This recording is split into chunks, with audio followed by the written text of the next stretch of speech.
Welcome back. In this particular video, we are going to discuss about the pivoting, which is part of chapter number 2, that is Python Pandas part 2 of unit number 1, that is data handling and data visualization.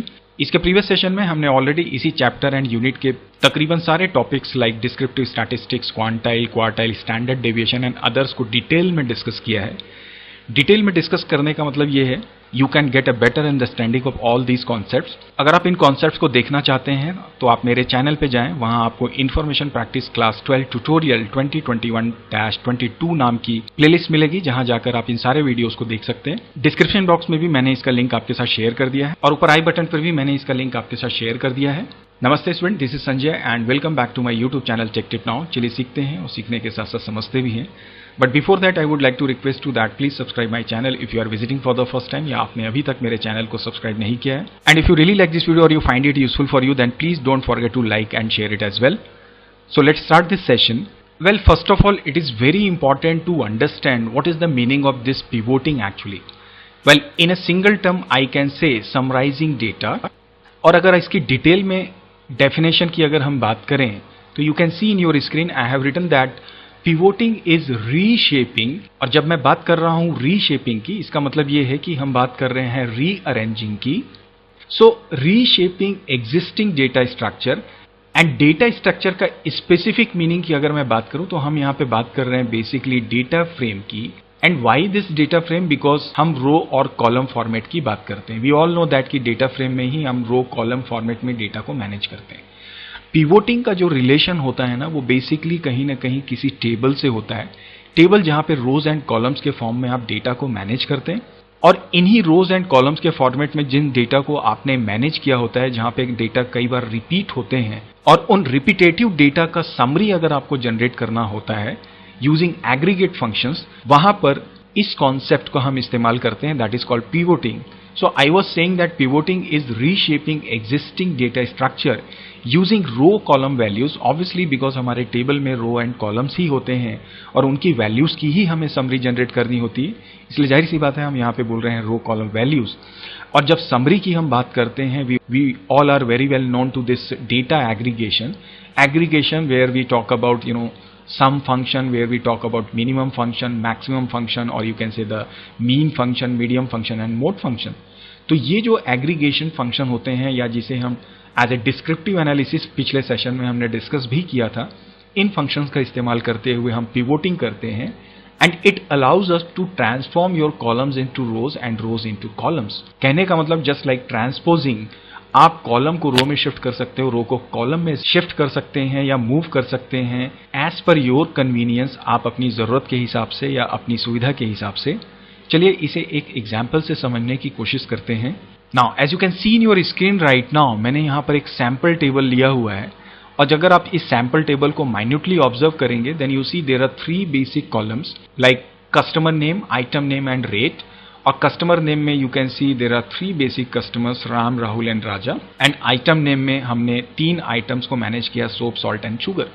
इस table की overall summary ये है कि हमारे पास जो customers हैं obviously वो different products को परचेस करेंगे और उनका जो भी रेट होगा उसे हमने मैनेज किया हुआ है।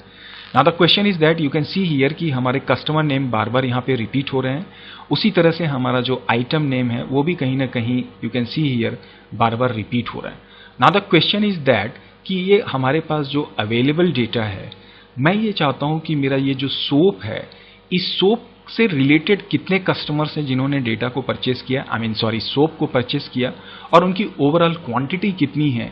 यदि हमें कुछ इस तरीके पे वर्कआउट करना है, इस तरीके की समरी अगर जनरेट करनी है, तो वहां पर हमें पिवोटिंग का इस्तेमाल करना होता है। चूंकि हम बात कर रहे हैं डेटा फ्रेम की, हो सकता है यदि आपने MySQL पढ़ा हो तो वहां पर जब हम ग्रुपिंग फंक्शन की बात करते हैं या ग्रुप बाई क्लॉज की बात करते हैं, तकरीबन ये जो ग्रुप बाई क्लॉज का कॉन्सेप्ट MySQL में होता है, वही कॉन्सेप्ट हम pivoting. So I was saying that summary generate करना। चलिए मैं इसे थोड़ा ट्रांसफॉर्म करने की कोशिश करता हूं। सपोज दैट मैंने ये कस्टमर नेम लिया जिसे मैंने यहाँ पर एज ए रो ट्रीट किया है और मैंने यहाँ पर बोला ये राम है, मेरे पास 3 कस्टमर्स हैं, मैंने इनको यहाँ पर सिंगल फॉर्म में ले लिया। इसके बाद में मैंने बोला कि मेरे जो आइटम नेम्स हैं उनकी जो वैल्यूज है मैं उसे इंडिविजुअल कॉलम के फॉर्म में ट्रीट करना चाहता हूं। सो मैंने बोला चूंकि मेरे पास इंडिविजुअल आइटम अगर इस पूरे टेबल इस कॉलम में अगर आप देखें so there are basically soap, salt and sugar. इसके अलावा और कुछ होता तो उसे भी हम ले सकते थे। सो व्हाट आई डू, मैं यहाँ पर एक कॉलम बनाता हूँ सोप के नाम से, एक कॉलम बनाता हूँ सॉल्ट के नाम से और एक कॉलम रेडी करता हूँ शुगर के नाम से। नाउ मैंने यहाँ पर ट्रांसफॉर्मेशन किया हमारे सी नेम को एज ए रो और मैंने आइटम नेम की वैल्यूज को यहाँ पे लिया as a column. Now it is very important that I am saying that कि जो कॉलम्स हैं उनकी जो वैल्यूज हैं एक्चुअली उसे हम इस्तेमाल करते हैं as a row, as a column as well. So यहाँ पर जैसे कस्टमर नेम की वैल्यूज को मैंने यहाँ पर एज ए रो इस्तेमाल किया है और आइटम नेम कॉलम की जो वैल्यूज हैं उन्हें हमने यहाँ पर एज ए कॉलम इस्तेमाल किया। सो रिमेंबर ऑलवेज कि पिवोटिंग का मतलब ये है कि जो भी हमारे पास एग्जिस्टिंग टेबल है, और when I am saying that existing table it means it is having obviously row and columns. So row in the sense we are talking about the data, basically हम डेटा मैनेज करते हैं रोज में, तो हमारा concentration आता है हमारे इस कॉलम्स पे। तो जो कॉलम्स की वैल्यूज होती हैं, इन वैल्यूज को आइदर आप रो के फॉर्म में या कॉलम के फॉर्म में या ऑब्वियसली वैल्यूज के फॉर्म में लेते हैं और इनका जो ओवरऑल कॉम्बिनेशन समरी के फॉर्म में जनरेट होता है, that is actually called what your पिवोटिंग।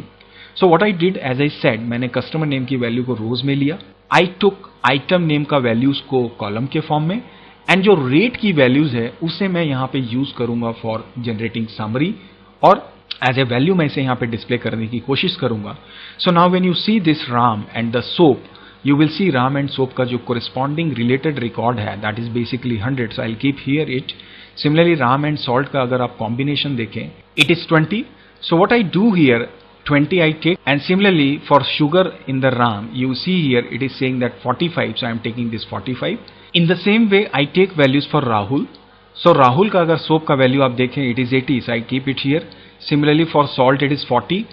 Now the question is that for sugar there is no record related to Rahul, so I'll take this to obviously my missing values, I can take this to NaN.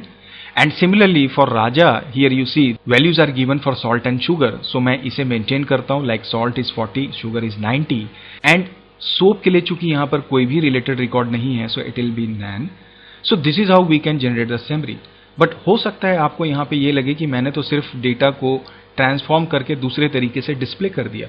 Let suppose that कि ये जो मेरा राम है ये किसी दूसरी date पे आता है और इसी सोप को परचेस करता है और परचेस करने के बाद उसका रेट उसने डाला 50 रुपीज, और इसी तरह से दूसरे कस्टमर्स आएंगे, वो प्रोडक्ट परचेस करते हुए चले जाएंगे, तो उनका रिकॉर्ड भी मेरे पास में होगा। फिर उस दौरान यदि आपको लगता है कि मुझे समरी जनरेट करनी है टोटल के फॉर्म में कि राम ने ओवरऑल पूरे मंथ में कितनी बार सोप को लिया और उसका टोटल रेट कितना हुआ, लेट सपोज अगर मैंने यहाँ पर ऐड किया राम को सोप 50, सो नेक्स्ट टाइम अगर आता है और मैंने बोला उसके ऐड करना है, तो नेक्स्ट टाइम अगर मैं इस 50 को कंसीडर करता आफ्टर क्रिएटिंग दिस समरी, सो जाहिर सी बात है चूंकि मैंने एडिशन की बात की तो ये होता 100 + 50 = 150। तो इसका मतलब ये हुआ कि राम का ओवरऑल सोप की परचेजिंग एक पर्टिकुलर टाइम पीरियड में हो सकता है 150 हुई हो टोटल की अगर मैं बात करूं। और इसी तरह से अगर दूसरे कस्टमर्स जिन्होंने दूसरे आइटम्स परचेस किए हुए हैं, अगर वो वैल्यू हम यहाँ पे मेंटेन करते तो उनका भी यहाँ पर टोटल आप देख सकते थे। सो कहने का मतलब ये है कि हमने अवेलेबल जो रिकॉर्ड थे, इन अवेलेबल रिकॉर्ड्स को ट्रांसफॉर्म किया, या उन अवेलेबल रिकॉर्ड्स को मैंने एज ए कॉलम और एज ए रो लेते हुए और उन्हीं की वैल्यूज को लेते हुए एक समरी जनरेट कर दी। जो भी कॉलम की वैल्यू हम लेते हैं उनके ऊपर हम डेटा एग्रीगेट फंक्शन का इस्तेमाल करते हुए समरी जनरेट कर सकते हैं। So this is something about the pivoting. Now the question is that किस तरीके से हम पाइथन पांडा में पिवोटिंग कर सकते हैं। तो इसके लिए पाइथन पांडा हमें दो मेथड्स प्रोवाइड करता है। One is called your pivot underscore table and the second is known as what your pivot. Mostly what happens, we discuss about the pivot first and उसके बाद में हम डिस्कस करते हैं pivot table की। So here what I am going to do is मैं पहले इस pivot table के बारे में डिस्कशन करूंगा। The reason is quite easy to understand that चूंकि मैंने यहाँ पे बात की है डेटा एग्रीगेशन की, जहाँ पे कि हम समरी जब जनरेट करें तो टोटल सम कितना हुआ, एवरेज वैल्यू कितनी हुई, ये अगर हमें फाइंड आउट करना है तो उन एग्रीगेशन के लिए बेसिकली हम pivot underscore table को इस्तेमाल करते हैं। तो चलिए सबसे पहले हम बात करते हैं pivot underscore table की। So now as you can see in your screen, this is my pivot underscore table method which is available in this library Python pandas. और इसका इस्तेमाल जैसा कि हमने डिस्कस किया पिवोटिंग के लिए हम लोग करते हैं। और जब मैं बात कर रहा हूँ पिवोटिंग की तो इसका मतलब ये है जहाँ पर कि हम समरी जनरेट करते हैं by using column and rows values. और इसका जो बेसिक सिंटैक्स होता है वो मैंने यहाँ पे लिखा हुआ है, like there are two ways you can use this pivot underscore table. One is what, like अगर आपने पैंडा का ऑब्जेक्ट डिक्लेयर किया हुआ है सो आप उस ऑब्जेक्ट को लेते हैं, उसके साथ एसोसिएट करते हैं pivot underscore, it should be actually pivot underscore table, so please correct it. So pivot underscore table and इसके ब्रैकेट में सबसे पहले हम लेंगे जिस डेटा फ्रेम ऑब्जेक्ट की समरी हमें जनरेट करनी है। यहाँ पर हम लेते हैं दूसरा आर्ग्यूमेंट इंडेक्स, तीसरा होता है कॉलम्स, चौथा होता है वैल्यूज एंड पांचवा है हमारा एग्रीगेट फंक्शन। यहाँ पर सबसे पहले हम समझने की कोशिश करते हैं what is the meaning of index. So as I said, if you see this table, मैं ये चाहता हूं कि मेरे ये जो कस्टमर नेम्स की वैल्यूज हैं, as you can see here in this table, मेरे जो कस्टमर नेम्स की वैल्यू हैं लाइक राम, राहुल एंड राजा, मैं इन्हें एज ए रो इस्तेमाल करना चाहता हूं। तो मैं इंडेक्स में, यहां जो मैंने इंडेक्स लिया है उसके इक्वल टू में मैं सी नेम मेंशन करूंगा। तो जब मैं सी नेम मेंशन करूंगा तो इसकी जो वैल्यूज होंगी वो यहां पर एज ए रो आ जाएंगी। सो मैं इसे यहां पे ले भी लेता हूं। एंड सिमिलरली मैं अगर बोलता हूं कि कॉलम्स में मैंने आइटम नेम लेना है, इसका मतलब जो इसकी यूनिक वैल्यूज होंगी वो यहां पर कॉलम का शेप लेंगी। सो ये हो गया मेरा सोप, ये हो गया मेरा सॉल्ट, ये हो गया मेरा शुगर। इसके बाद में मैंने मेंशन किया कि एज ए वैल्यू मैं इस रेट कॉलम की वैल्यूज को कंसीडर करूंगा। सो इस तरीके से फिर ये वैल्यूज यहां पर, अगर ये मल्टीपल वैल्यूज होती राम के लिए, चूंकि यहां पे सिर्फ एक ही है इसलिए मैंने इसे 100 ले लिया। जैसा मैंने प्रीवियसली अभी आपको बताया कि अगर सपोज यहाँ पे 50 होता तो इट वुड बी डेफिनेटली 150 और इसी तरह से बाकी वैल्यूज। तो जैसे अब यहाँ पर जो अवेलेबल रिकॉर्ड है उसके हिसाब से कुछ इस तरह से वैल्यूज प्लेस हो जाएंगी। एग्रीगेट फंक्शन का मतलब ये है कि हमें यदि एडिशन करना है अवेलेबल रिकॉर्ड का तो हमें सम फंक्शन इस्तेमाल करना होगा, लार्जेस्ट वैल्यू डिस्प्ले करनी है तो मैक्स इस्तेमाल करना है, स्मॉलेस्ट लेना है तो मिन फंक्शन इस्तेमाल करना है, एवरेज वैल्यू फाइंड आउट करनी है, there we can use this min. So this is how we can, and similarly अगर टोटल कितनी वैल्यू सेल हुई हैं इंडिविजुअल आइटम की एक पर्टिकुलर कस्टमर के लिए तो उसके लिए हम काउंट मेथड का भी इस्तेमाल कर सकते हैं। So that we can mention with the help of this AGGFUNC agg func argument. So ये बात हुई कि इंडेक्स का मतलब क्या है, कॉलम्स का मतलब क्या है, वैल्यूज का मतलब क्या है, एग्रीगेट फंक्शन का मतलब क्या है। सो आप देख सकते हैं मैंने यहाँ पर इसे मेंशन कर दिया है। और एग्रीगेट फंक्शन की जब मैंने बात की तो these are the functions which you can use. So ये तो बात हुई पिवोट टेबल की और क्या क्या इसके आर्ग्यूमेंट्स होते हैं। दूसरा, आप चाहें तो पैंडा ऑब्जेक्ट की जगह सीधे डेटा फ्रेम ऑब्जेक्ट लीजिए, एसोसिएट कीजिए ऑब्वियसली पिवोट अंडरस्कोर टेबल को। It is my mistake, so please ignore it and take it as pivot underscore table. And उसके अंदर में अब हमें डेटा फ्रेम मेंशन करने की जरूरत नहीं है, we just need to take index, columns, values and agg func. So ये तो बात हुई पिवोट टेबल की। Now the question is that, अगर मैं इस एग्जाम्पल की बात करूं और जैसे मैंने यहाँ पे आपको समझाने की कोशिश की इंडेक्स में हमने क्या लिया है, कॉलम्स में हमने क्या लिया है। सो इसका जो सिंटैक्स होता, अगर मैं फर्स्ट अप्रोच की बात करूं so it should be like pd.pivot underscore table और इसके ब्रैकेट में जाके सबसे पहले मैं डेटा फ्रेम ऑब्जेक्ट लेता, let suppose this is my df, so I take it as df then comma index equal to, मैं यहाँ पे मेंशन करता बिकॉज मैंने सी नेम को लिया है, सो आई take it as C name, then I place comma, then I take this columns and column में हम लेते because मैंने I name लिया है, so equal to I name, then obviously values में हमने rate को लिया है, so I can take it as value equal to rate and इसके बाद में मैं comma लगा के यहाँ पे egg func में मेंशन कर देता, लेट सपोज चूंकि मैं सम की बात कर रहा हूं तो it should be SUM sum, then just close this bracket. So ये तो बात हुई मेरे सिंटैक्स की और या एग्जाम्पल की। एक खास बात और कि जब ये रिटर्न हो रहा है वैल्यूज या जो समरी रिटर्न हो रही है, ये भी एक प्रकार से कहीं ना कहीं एक डेटा फ्रेम ही है या नया डेटा फ्रेम है। आप चाहें तो ये जो डेटा फ्रेम रिटर्न हो रहा है इसे सपोज आप इक्वल टू लगा के, चूंकि यहाँ पे जगह नहीं है तो मैं इसे यहाँ पे मेंशन कर देता हूँ, df1 इक्वल टू अगर आप इसे लिखते तो ये जो रिटर्न हुआ वैल्यू वो df1 में चले जाता और ये डेटा फ्रेम बन जाता। तो ये तो बात हुई pivot underscore table को इस्तेमाल करने की।